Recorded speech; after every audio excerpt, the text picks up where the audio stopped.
قیران بردام لهرما کردستان همین آبوری همین سیاسی و کمالاتی بوین اگر خلک هرما کردستان بیر به جهلان آخ ولات خود کن. دور آمیدی جی اف دور بویه یا کو چندین سالانه خلک و ده چندین کشا و آریشان داده نالید. تایبتی تخا گنجان. جبرویه که دوه مای دا به دهان گنجان قصدا دروی ولاتی کریه هرچند ریکن سخ به کارتینن جبو در بازبون بود دروی ولاتی به تنه آرمان جوان اوه. جوان در ده سریا قرطال ببن. ده نهادا بشکا دنیا گنجان آماده کاریات کن که کردستان به جبه هلن. تاکید چه پنوت هم دلی و پل که ویتن هم از خوی ایک شونو ما بچم. طبعا ده چم جمانی ای چیزی به کوریا به موچه به همه تشته. ورا همه دنیا هر هیو موچه ورا هورز موچه.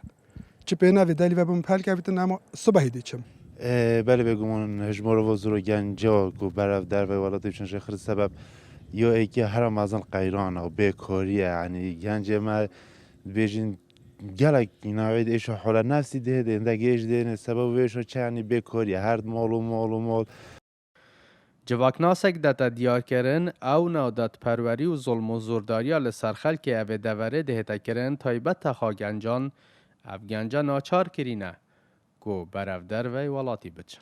ام کردستان ده بینین کو فرصت شولی نینن آزادی حتی حد که مازن حریت نینن خلق باوید فرصت شولی نینن تعیینات نینن جحیلت وضع که درونیه ده خراب داد جیتن اوا گلک وضع اقتصادی گلک خرابه اف بوری نماید جحیلا کجاره که افاز عده تراغتن سر اساسا که خلط سیستم ما حکمرانی الکردستان روچوی فرصت شولی بومروفید مستحق نهلاینا قطاع خاص مجالی نودتا جحیل ماکو شول کتن گلک کارکرو مروفید بیانیتین کردستان دو شول کن اف سبب و گلک سبب دیتن کو جحیلا کسب کن کو چنا در وی ولاتی اوجی کو آزادی در و گلک و های فرصت شولیتین سر هندرو کو اف جحیلا اکثر یوم پریکت قاچاق شنو و ریکت مترسی سر هایکو جیانو خوش دزدن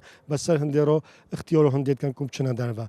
جبلی قیران آبوری و سیاسی و کمالاتی لوه دوره دنهادا روشا امناهیه لوه دوره جمع ترسیه دایا و خلق وک زیندان کریان مایند مالن خدا و مافنین دنگ نرازی بونه برس بکن لوا روش بو روژه دوره آمدیه والاد بنج گنجان.